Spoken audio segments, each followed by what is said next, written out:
All right, let's make a freestyle. Like, dead ass, I think people are dumb.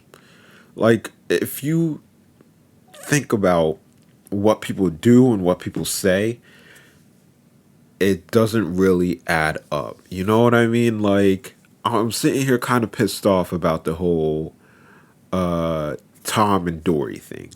You know, like, why would you pay somebody such a low amount to do something and not think anything of it? You know what I mean? Like, why do I think people are dumb?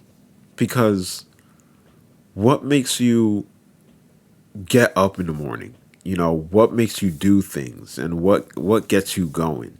It's going to be money. But we do a lot of stupid things when it comes to money. Like, you can see it all over the internet, you can see it all over the news.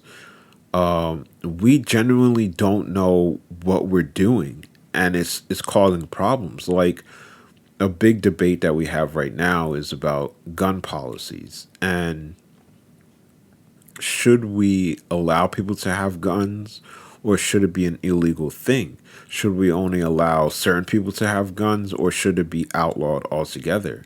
That's like a very hard topic, but this is how I look at it.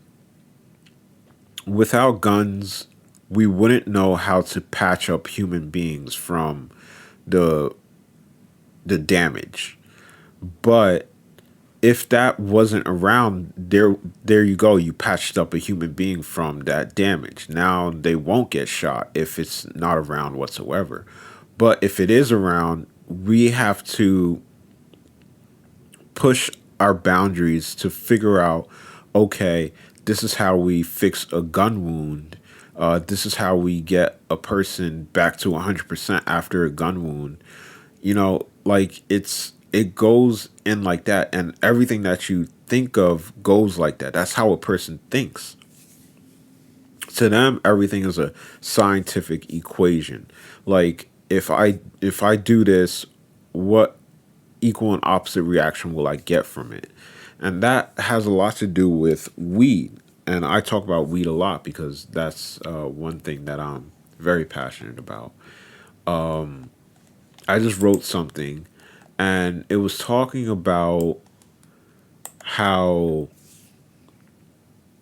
I started talking about weed, but I was talking about how people generally don't understand how to work the internet, what it is.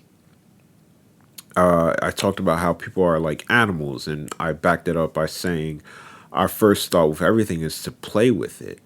You know what I mean? And we're constantly thinking how to make this entertaining, and that has gotten us places, but it doesn't get us too far. So then I asked, how do you think the internet will evolve in 100 years? And will we start incorporating it into our lives, or will it still be this taboo thing that we tell others not to mess with?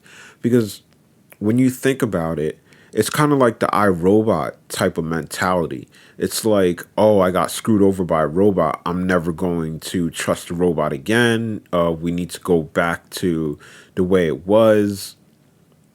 We shouldn't be using robotics for anything. And then he's a hypocrite because in his life he's like, screw robots. I don't need a robot. I don't need an electric car. Like, I can drive my car myself. I can use gas and everything, and it does help him out a little bit in the end. But overall, he has a robotic arm. His arm is the highest technology there is, and he's sitting here saying like screw technology and all that. And I kind of understand that, you know what I mean? That's where everybody is at, though. The whole iRobot case. Should I should I trust something that has possibly saved my life, or should I toss it aside? So that's where we started talking about weed. So let's use weed as an example. At first, it was used for its fibers, seeds, and also for medicinal use. And then it was used during ritual ceremonies. That is like religious ceremonies. Like, I always think back to the Greeks and the girls inside of the cathedrals or the temples, and you know they're making uh, predictions about the future and whatnot, and that has a lot to do with drugs. Like whenever anybody says like, do you think drugs was used back in the day, I think to that. It's like, yeah. They used to do it in the temple, and they used to give predictions out, and they were the oracles, and they were always high. That's what I think too. But in reality, that's kind of how it was. Like the Indians, when they were going in their tent and the tent is filled with smoke, what is that smoke? It's either tobacco or weed, and it's most likely weed because tobacco hits a little bit different. Like, oh, I was gonna say you can't sit there and smoke tobacco the whole time and feel good, but we do have hookahs. I forgot about that. So it's either tobacco or it's weed. It's one or the other. You know what I mean? It's very and to they're both psychoactive, believe it or not. A lot of people don't realize that weed is psychoactive and tobacco is psychoactive. Tobacco is just it's not as noticeable, but I don't know what we got to figure out what psychoactive means. So anyway, back to this. It was in the Quran. So in the Quran, it said that you can. It didn't say anything about weed. It just said that you can't drink alcohol. So everybody was like, "All right, so I can smoke weed, right?" And the people in the temple, they were like, "Yeah, sure, why not?" The Quran doesn't say no or whatever you think. It was everywhere dating back to 2700 BC. So it's been around for a very long time. But what did they use it for? They used it for rope making. They used it for paper. They use it for a lot of different things, and also smoking, but very rarely. Usually for rituals and stuff like that. It's just the people that are very religious. And now that I think about it, like, does that make me a religious person? A person that smokes weed, a person a person that smokes weed, does that make you a very religious person? Because back in the day, they would be like, the only people that use that are the people in the temples or the ritualistic people. So are we just like throwing up rituals all the time? Are we just that much more down to earth than everybody else? There's a large percentage of people that are using cannabis. Like, a lot of people have tried it. A lot of people have tried it, but not everybody sticks with it. So I'm thinking like those are the hardcore people that are sticking with it. You know what I mean? Like those real down ritualistic people, because it does make you a little spiritualistic. Like, it does help out with that. It just makes you feel so much better about yourself, and it makes you want to think about more. So you're thinking like, okay, after this, what's going to happen in the afterlife? Like, those high thoughts that people be asking. Like, think about that, but you're just doing that every day, and you're just trying to get those high thoughts in. You know, it's kind of like a self affirmation. Those people that be talking to themselves, they be telling them how good they are. They're like, I'm the greatest person alive. Well, we use weed to do that, and I don't think there's anything wrong with that. But anyway, back to what I was saying. So it was everywhere dating back into 2700 BC.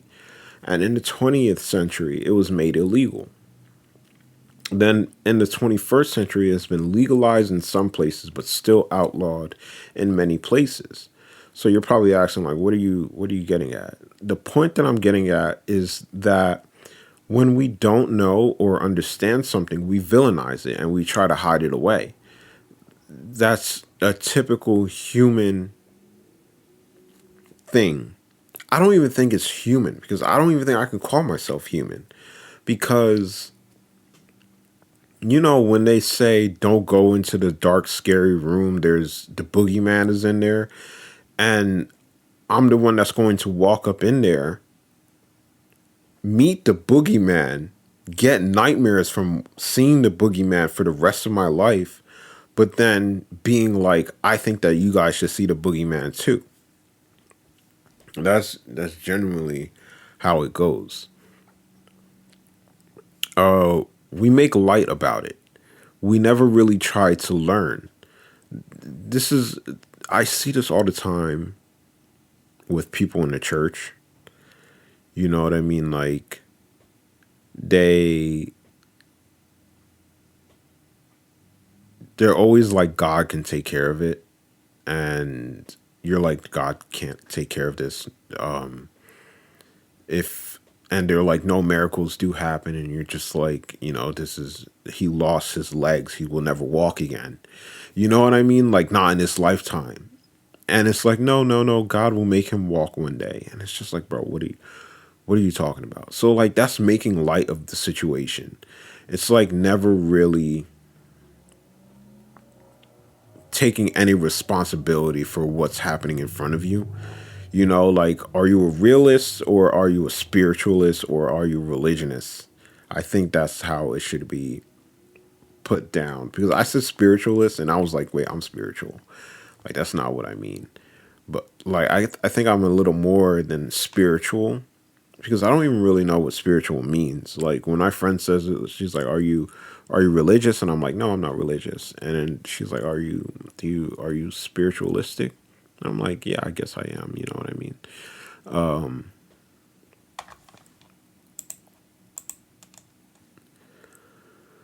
So we never really try to learn. You know what I mean? Those people, those religious people that are just like, yeah, God will take care of it. They never truly look past that. They're not trying to look past that. They're just like, I'd rather be ignorant than know more things, because that's like eating the apple. And I don't want to eat the apple. God tells me that I will only be here for a certain amount of time. And after that amount of time, I will be, you know, back to where I want to be. I will only be here for a little bit. So don't try to teach me anything. I know everything that I need to know, and I'm done. That's what I'm good with. So that's what I get. That's what I mean by making light about it and never really trying to learn. We're divided by idiotic, power hungry people and the ignorant. We are unable to agree on many things. So, power hungry people, those are the people that are holding the money, but they don't have any real idea of what to do with it. Like, there's a general pathway. It's just general. It's general. Like you're going to put some money into research and development, and then, you know, maybe try to put some money into religion, not too much money because you can't really get far with religion. Put money into schools. You want people to be educated. You want them to know how to read a book, and then it's like whatever else you want to spend your money on, which is probably yourself. That's it. Nobody has any real guidance in life, and it's like, where do you get that from? And it comes from within you. That's all that I can say. I can't say anything more or less about that. It all comes from inside you. When you're ready for that change, it will happen. No, it probably won't happen. It'll happen when it happens. So, what does that have to do with the internet? We have begun to scratch the surface of it. It is still new to us. We don't know what we're doing with it. We are scared of it, and we're making light of the situation, pretending that it's funny and laughing at it. I will make a prediction. If we start to utilize the internet and cameras, we will be more free than we have ever imagined. I truly do believe that.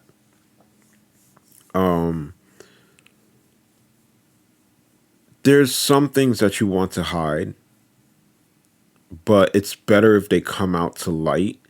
But I do understand. I trust me, deep down, I really do understand why we have to hide some things at some points in time because other people don't understand it. And then you have those power hungry people where they're like, if you tell me the truth, I'm going to take advantage of it. And it's like, okay, but don't act like I'm an idiot because I know that when you take advantage of something that I feel restricted, I know what restriction feels like. You call it structure, but I call it restrictions. And power hungry people, what they do is they basically put you in this cage and they add a bar for each law that they put down. And then all of a sudden, at the end of the day, the bars around the cage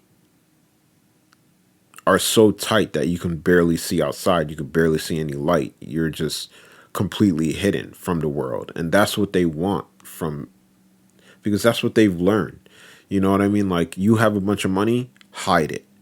You have a bunch of people, hide them. You know, like literally hide them. Like, you have a bunch of money, put it in a bank. You have a bunch of people, put them in a warehouse. You have a bunch of animals, put them on a farm, put them in a barn. These rich people, they just know how to do one thing, and that's hide. That's all they know how to do. They're just really good at it. You know, they're really good at making themselves look busy, and they're really good at making us believe that they have some type of headway when really it's you have to look elsewhere. You have to keep looking because there's people out there that do have it. You know what I mean? I got some videos in. You know, this is my ending. This is my outro. I got some videos in. I'm pretty happy about that. And now the distraction is coming. So we're going to end it here. I feel really, I feel better about that than I did because I wrote something down and I followed it. I think I should start doing this more. I think that's the problem because I haven't been making videos and it's for a reason. You know what I mean? It's definitely for a reason. But I'm gonna figure that out. You know what I mean? But the song I'm listening to is "Baptized in Fear" by The Weeknd, and we're going to be out. I might get something to eat again. Who knows? It is 9:30 at night, and we just made another recording. All right, goodbye. Hope you follow. Hope you listen. Hope you enjoyed.